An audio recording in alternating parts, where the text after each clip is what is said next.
Rehoboth New Life Assembly presents Voice of Victory. விவரிக்க முடியாத அதிசயங்களை செய்பவரே, வர்ணிக்க முடியாத அற்புதங்களை செய்பவரே, விவரிக்க முடியாத அதிசயங்களை செய்பவரே, வர்ணிக்க முடியாத அதிசயங்களை சொல்லுவோமாம். நீர் நல்லவரே, சர்வ வல்லவரே, உம் கரங்கள் என் ஆதாரமே. நீர் நல்லவரே, சர்வ வல்லவரே, உம் கரங்கள் என் ஆதாரமே. துவங்கியதை முடிப்பீரே, இறுதி வரை உடனிருப்பீரே. துவங்கியதை முடிப்பீரே, இறுதி வரை சொல்லுவோமா? என்னில் துவங்கினதை முடிப்பீரே, இறுதி வரை உடனிருப்பீரே. துவங்கினதை முடிப்பீரே, இறுதி வரை உடனிருப்பீரே. தடைகள் வந்தாலும் உம் தரிசனம் நிற்குமே, தாமதமானாலும் அது நன்மையால். சொல்லுமா? தடைகள் வந்தாலும் அது நன்மையால் முடியுமே. தாமதமா ரெண்டு கைகளை வானத்துக்கு நேர உயர்த்தி இயேசுவே நீ நல்லவரே. வாய்களை திறந்து சத்தத்தை உயர்த்தி இயேசுவை நோக்கி பார்த்து சொல்லுமா? நீ நல்லவரே, நீ நல்லவரே, சர்வ வல்லவரே, உம் கரங்கள் என்ன. கைகளை உயர்த்தி விவரிக்க முடியாத அதிசயங்களை செய்பவரே, வர்ணிக்க முடியாத சொல்லுவோமா? விவரிக்க முடியாத நான் எண்ணுவதற்கும் நான் வேண்டுவதற்கும் மிகவும் அதிகமாக செய்பவரே, என் திட்டங்கள் என் எண்ணங்களை விட மிக அதிகமாக எனக்கு சிறந்ததை கொடுப்பவரே.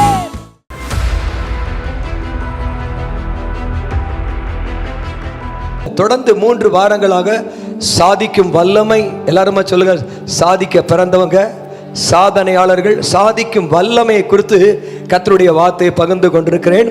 இந்த நாளில் பார்த்தீங்கன்னா எபேசியர் 3ஆம் அதிகாரம் 20ஆம் வசனத்தில் வேண்டிக் கொள்வதற்கும் மிகவும் அதிகமாய் நமக்குள்ள கிரியை செய்கிற வல்லமைக்கு பேர் தான் சாதிக்கும் வல்லமை. ஆமென். நினைக்கிறதுக்கும் ஜெபிப்பதற்கும் மிகவும் அதிகமாய் நமக்குள்ள கிரியை செய்கிற வல்லமையின்படி நமக்கு செய்ய வல்லவராகிய கர்த்தராகிய இயேசு கிறிஸ்துவுக்கு ஸ்தோத்திரம். என்னமோ நடக்குது, ஆண்டவர் உங்கள் வாழ்க்கையில் அற்புதங்களை செய்வார். இந்த வசனத்தை நீங்கள் வாசித்து பார்த்தீங்கன்னா எண்ணங்கள் எனக்கு அருமையான தேவப்பிள்ளையே 3 யோவான் 2ஆம் அதிகாரம் 2ஆம் வசனத்தில் வாசித்து பார்த்தீங்கன்னா, உன் ஆத்துமா வாழ்வது போல நீ எல்லாவற்றிலும் வாழ்ந்து அப்படின்னு சொல்லப்பட்டு, சரிங்களா? அதுக்கு இன்னொரு பதம், உன் மனம், உன் எண்ணம் எப்படி வாழ்தோ அதுபோல நீ எல்லாவற்றிலும் வாழ்ந்திருக்கும்படியாக. சரியான ஒரு இங்கிலீஷில் சொல்லப்பட்டிருக்குது, உன் ஆத்துமா செழிப்பது போல நீ எல்லாவற்றிலும் செழித்து சுகமுடன் வாழ வேண்டுகிறேன். ஆமென். அதுதான் அந்த வார்த்தை சொல்லப்பட்டிருக்கு. பக்கத்தில் திரும்பி சொல்லுங்க, உன் ஆத்துமா செழிப்பது போல நீ எல்லாவற்றிலும் செழித்து சுகமுடன் வாழ ஜெபிக்கிறேன். இதுதான் அந்த ஆங்கில பதத்தினுடைய அர்த்தம். இன்னைக்கு கர்த்தருடைய ஆவியானவர் உங்கள் மனம் போல வாழ்வு. ஆமென். உங்க ஆத்மாவுக்குள்ள இருக்கக்கூடிய செழிப்பு தான் உங்கள் சுற்றிலுமாய் ஒரு மாற்றத்தை உண்டாக்கும். ஆமென். நம்முடைய சரீரம் கல்லறைக்கு போதுங்க, அது இயேசுடைய வருகையில தான் மறுபடியும் என்ன செய்யும்? மறுரூபமாக்கப்படும். நம்முடைய ஆவி இயேசு வந்தவுடனே மறுரூபமாக்கப்பட்டுருச்சு. இந்த ஆவிக்கும் சரீரத்துக்கு இடையில ஒரு மனம் இருக்குது. அந்த மனம் தான் ஆண்டவர் சொல்றார், மனம் புதிதாக, மனம் மறுரூபமாக கர்த்தர் உங்களை புதிதாய் மாற்றுவார். எவ்வளவுக்களும் மனம் மறுரூபமாகுதோ அந்த வேலையை நம்ம தான் செய்யணும். ஆமென் சொல்லுங்களேன். பக்கத்தில் திரும்பிச்சு மனம். ஆமென். மனம் வீசுச்சுன்னா உங்கள் வாழ்க்கையே நல் மனமா இருக்கும். சொல்லுங்களேன் பக்கத்துல, உங்கள் மனம் வீசினா உங்க வாழ்க்கையே மகிமையா மாறிடும். ஹல்லேலூயா. இன்னைக்கு நான் பேச போற காரியங்கள் என்னமா, சாதிக்கும் வல்லமை. அந்த சாதிக்கும் சக்தி வல்லமை உங்க மனதுல தான் இருக்குது. ஆமென். ஹல்லேலூயா சொல்லுமா. ஓகே, வேதத்தில் நீங்கள் வாசித்து பார்த்தீங்கன்னா எபிரேயர் 3:14 அங்கே சொல்லப்பட்டது உங்களுடைய மனதின் உறுதி தான். சரிங்களா? அப்படி நம்ம ஒரு காரியத்தை குறித்து பாருங்க. தாம்பரத்தில் 40 வார்டு எனக்கு வேணும், தாம்பரத்தில் 4000 மக்கள் வேணும், 10,000 மக்கள் வேணும். அப்படி தாம்பரத்தை குறித்த எண்ணம் கற்பனையாக மாறி அதையே சிந்தித்து என்னுடைய மனதில் தாம்பரம் எனக்கு தான் அப்படின்னு சொல்கிற அளவுக்கு எனக்குள்ள ஒரு நல்ல கோட்டையை அரணாய் கர்த்தர் மாறி இருக்கிறார். கவனிக்கிறவங்க ஆமே சொல்லுங்களேன். உங்க எண்ணம் தொடர்ச்சியாக எண்ணும் பொழுது கற்பனையா மாறுது. கற்பனை தொடர்ச்சியா நினைக்க உங்களை சுற்றிலுமாக நீங்கள் என்ன செய்யுங்க, ஒரு அரணை, ஒரு கோட்டையை கட்டுறீங்க. ஒவ்வொரு எண்ணமும் ஒரு செங்கல்ங்க, ஒவ்வொரு எண்ணமும் ஒரு செங்கல். அப்படி எண்ணங்களுக்கு மேல வரும்போது அந்த எண்ணங்கள் கற்பனையா மாறி அந்த கற்பனை உங்களை சுற்றிலுமாக ஒரு நல்ல அரணாய் மாறுது. நல்ல அரண் உங்க வாழ்க்கையில நன்மையான காரியத்தை கொண்டு வரும். கெட்ட அரண்கள் கெட்ட காரியத்தை கொண்டு வரும். ஆவியானவர் சொல்றார், உங்களை சுற்றிலுமாய் ஆண்டவர் அரணும் கோட்டையுமாய் இருக்கிறார். அவர் உங்க வாழ்க்கையில் நன்மையானதை செய்வார். ஹல்லேலூயா. திரும்ப ஒரு காரியத்தை, வீட்டை கட்டணும், பிள்ளைகளை படிக்க வைக்கணும், பிள்ளைகளுக்கு ஆசீர்வாதமா இருக்கணும், இந்த காரியத்தில் ஜெயிச்சணும், வியாபாரம் துளிர்க்கணும், லட்சக்கணக்கான பணம் வரணும், இந்த லட்சக்கணக்கான பணத்தை எப்படி பெறட்டுறது அப்படின்னு யோசித்து ஜெபிச்சுக்கிட்டே இருந்தா ஒரு மனதில் உறுதி வரும். அந்த உறுதியான விசுவாசத்தின் வல்லமை, அந்த உறுதியான சாதிக்கும் வல்லமை, அந்த வல்லமை கர்த்தர் வெளியே இல்ல, உனக்குள்ளேயே கர்த்தர் வச்சிருக்கார். உன்னால எல்லாம் ஆகும். நீ நினைத்த காரியம் கைகூடி வரும். ரைட், புரிஞ்சவங்களா ஒரு ஆமென் சொல்லுங்களேன். சங்கீதம் 107:5 எடுத்துக்கொள்ளுங்கள். சங்கீதம் 107:5 வாசிங்க. இன்னைக்கு சங்கீதம் 107 1 9 வரைக்கும் இந்த செய்தி உங்கள் மத்தியில் கொடுக்க விரும்புகிறேன். சங்கீதம் 107:5 பசியாகவும் தாகமாகவும் தோய்ந்ததாகவும் அலைந்து திரிந்தார்கள். கவனிங்க,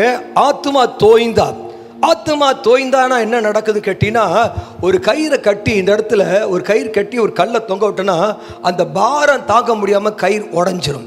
அந்த பாரம் ஆத்துமா தோய்ந்து போகுதுன்னா என்ன அர்த்தம்னு கேட்டீங்கன்னா, ஆத்துமா சோர்வடைஞ்சு போகுது, ஆத்துமா இத்து போகுது, ஆத்துமா தேவனுடைய தொடர்பிலிருந்து விலகி போகுது.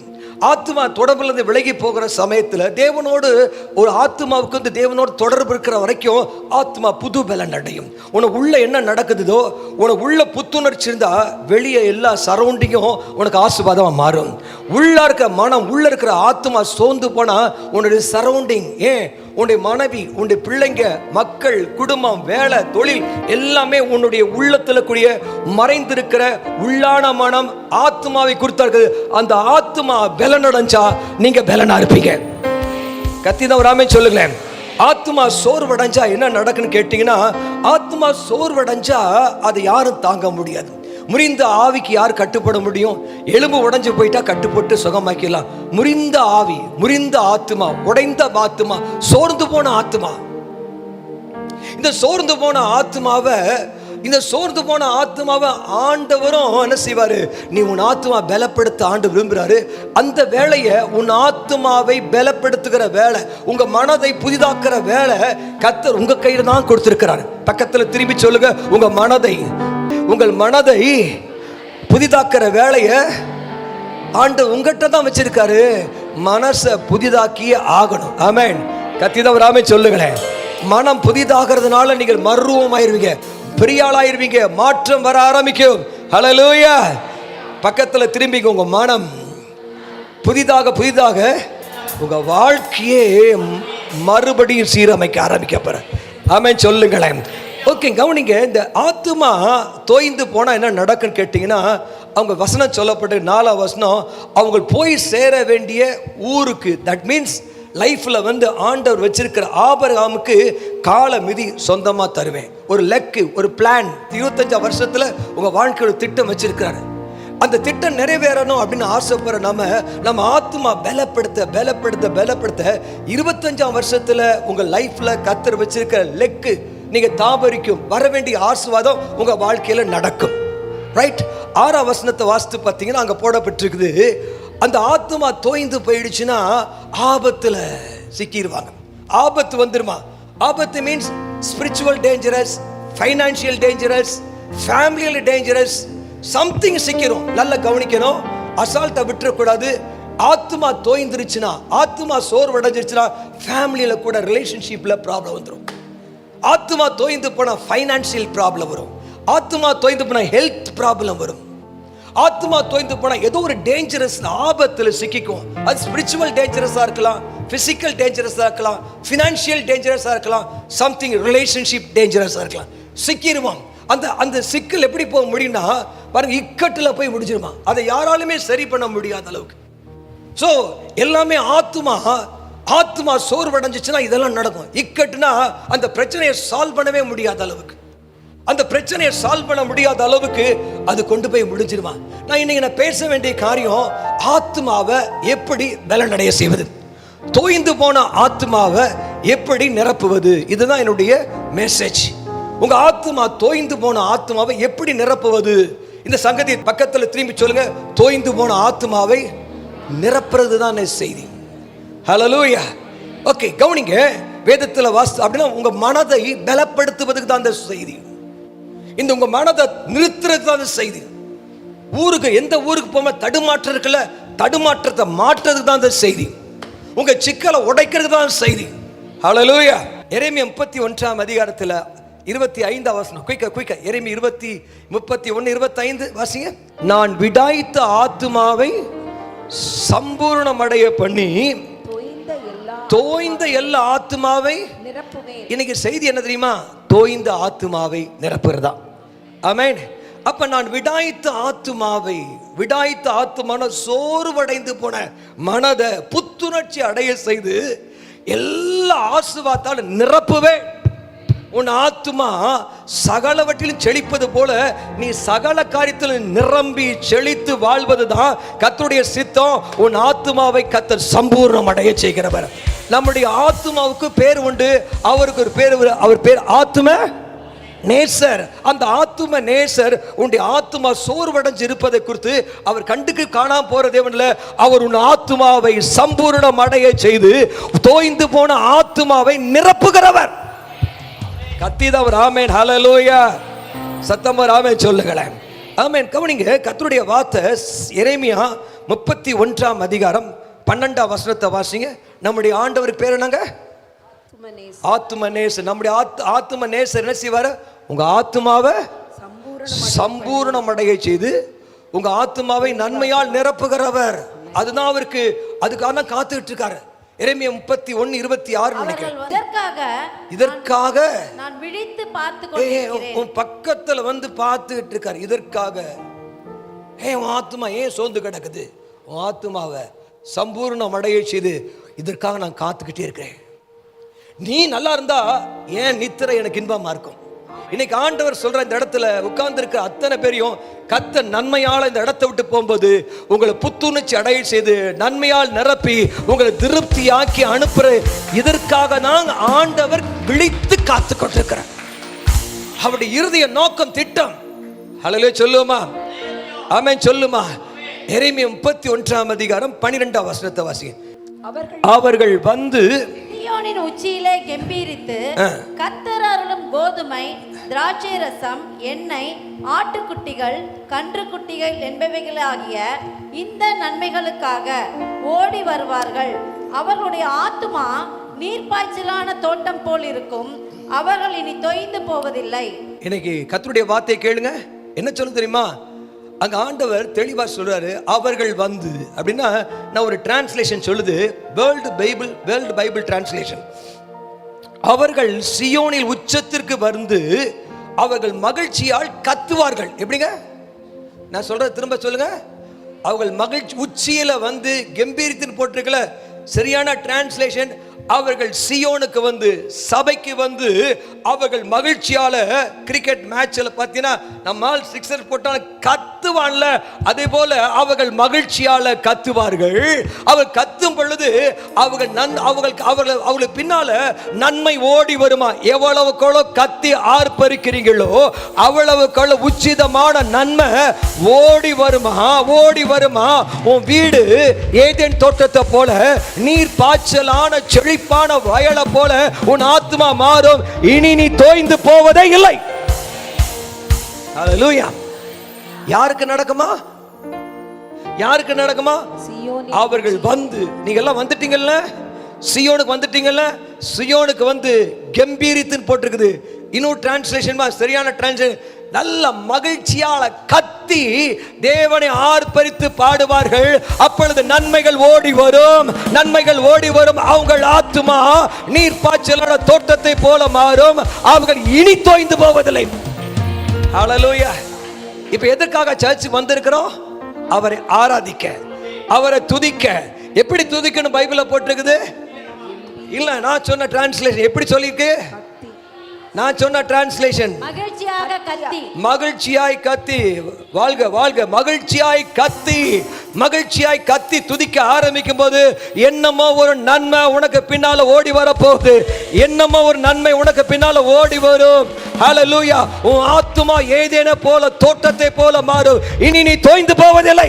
வாய அகலமா விரிவா திறந்தா திமிங்கலத்தையே திருப்திப்படுத்துகிற ஆண்டவர் ஏற்ற வேளையில் திமிங்கலம் வாய திறந்த எத்தனை டன் சாப்பிட தெரியாது, அதையே திருப்தி ஆக்கிற கர்த்தர். உன் வாய அகலமா விரிவா திற. இப்படி திறந்தா இவ்வளவுதான் கிடைக்கும், இப்படி திறந்தா இவ்வளவு திறந்தா, நகலமாய் திறந்த உன்னை நன்மையால நிரப்புகிறவர். ஹல்லேலூயா.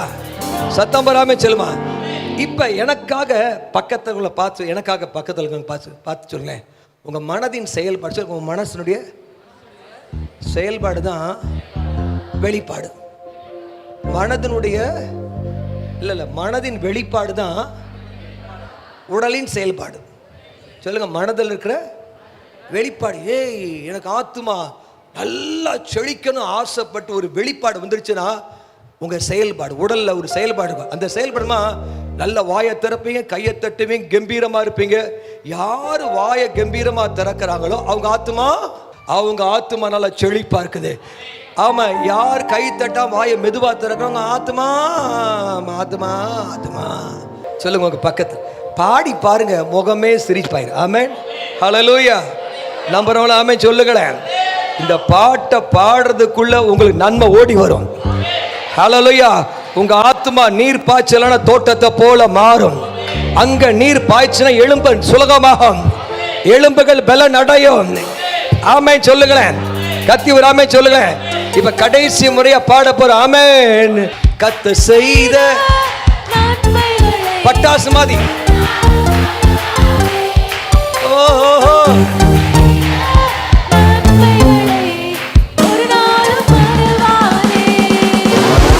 ஆத்துமாவே நன்றி சொல்லு. ஆமென், ஆமென், ஆமென். ஹல்லேலூயா.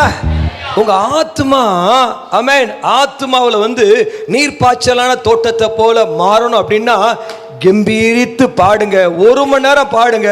அந்நிய பாஷையில பேசி 1 மணி நேரம் பாடுங்க. உங்க ஆத்துமா நீர் பாய்ச்சலான தோட்டத்தை போல மாறும் பொழுது எல்லா கோட்டைகளும் உடைக்கப்படும். கர்த்தர் உன் விருப்பத்தின்படி உனக்கு ஆக கடவுது. உன் எண்ணம் போல வாழ்வு. ஹல்லேலூயா. விசுவாசி ஆமென் சொல்லுங்க. எரேமியா 31 அதிகாரமே ரொம்ப ஆசீர்வாதமான வசனங்க. அநாதி சிநேகத்தால் நான் உன்னை, ஆதலால் உன்னை இழுத்து கொள்ளுகிறேன், ஆதல் காருண்யத்தால் இழுத்து கொள்ளுகிறேன். என்னுடைய இரக்கங்கள் உன் மேல அளவில்லாம இருக்குது, இழுத்து கொள்ளுகிறேன். ஆகையால இஸ்ரவேலினும் கன்னிகையே, நீ மறுபடியும் கட்டப்படுவாய், நான் உன்னை கட்டுவேன். ஒரு ஆமென் சொல்லணும். கை தட்டு. கட்டுவேன், கட்டுவேன். எலாஷிப் மறுபடி சீரமைப்பார். மறுபடி நீ மேல வாத்தியத்தோடு ஆடல் பாடலோடு களிப்புள்ள கூட்டத்தோடு கர்த்தரை புறப்பட பண்ணுவாய். நீ மறுபடியும் கட்டப்படுவாய். நீ மறுபடியும் கட்டப்படுவாய். நீ மறுபடியும் கட்டப்படுவாய். கர்த்தர் உன் ஆத்துமாவை சம்பூர்ணமடைய பண்ணுகிறவர். கர்த்தர் உன் ஆத்துமாவை கர்த்தர் நன்மையால் நிரப்புகிற தேவன். நீ மறுபடியும் கட்டப்படுவாய். ஆமென். ஆத்துமா தோய்ந்து போன ஆத்துமாவை உன்னை எப்படி பலப்படுத்துவது? ஏசாயா 55:3. என்னிடத்தில் வாருங்கள், கேளுங்கள், அப்பொழுது உங்கள் ஆத்துமா பிழைக்கும். இல்ல கொஞ்சம் அதுல ஒரு சின்ன ஒரு இங்கிலீஷ் டிரான்ஸ்லேஷன்ல உங்கள் செவியை சாய்த்து என்னிடத்தில் நெருக்கமாய் வாருங்கள். சொல்லுங்க, என்னிடத்தில். அப்ப க்ளோஸா வரவங்களுக்கு, க்ளோஸா இருக்கிறவங்க தான் ஆண்டவர் என்ன சொல்றார் அப்படின்னு தெரியும். ஒரு ஆமென் சொல்லுங்களேன். ஆமென். பாருங்க, என் ஒய்ஃப் நெருக்கம் இருக்கனால நான் என்ன வாயாசாலே தெரியுது பார்த்தீங்களா? ஹல்லேலூயா. நெருக்கமா என்னிடத்தில் வாருங்கள். சொல்லுங்க, வாருங்கள், கேளுங்கள். பக்கத்தை சொல்ல, வாருங்கள், கேளுங்கள், வாருங்கள், கேளுங்கள். இது இந்த பிரசங்கத்தை ஒழுங்கா கேட்டா உன் ஆத்மா உயிரடையும். அல்லது சொல்லுங்களேன், பிழைக்கும். ஆமென்.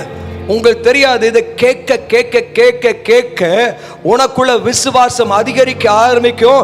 கேட்க கேட்க கேட்க அப்பொழுது உன் ஆத்துமா புது பலன் அடைந்து புத்துணர்ச்சி அடைந்து அது உன் ஆத்துமாவை கர்த்தர் பலப்படுத்துவார். அப்பொழுது தாவீதுக்கு என்ன என்ன என்ன என்ன கிருபை கொடுத்தா தெரியுமா? தாவீதுக்கு இம்பட்டோண்டு தாவீது இவ்வளவு பெரிய கோலியாத்து நிற்கும் பொழுது ஈஸியா ஜெயிச்சிருவான். தாவீது போன இடத்துலலாம் திறந்த வாசல் ஜெயந்தான். இப்ப தாவீதுக்காரன்ல நிச்சயமான கிருபை தெரியுமா? நீ எவனையும் ஜெயிச்சிருவ, எந்த ராட்சசனை ஜெயிச்சிருவ. நீ கால் வச்சா அந்த இடம் உனக்கு தான் சொந்தம். நான் உன்னோட உடன்படிக்கை ஏற்படுத்துறேன். எப்ப உன்னுடைய செவிய என் பக்கத்துல வந்து நெருக்கமா வா, கேளு, அப்ப உன் ஆத்துமா.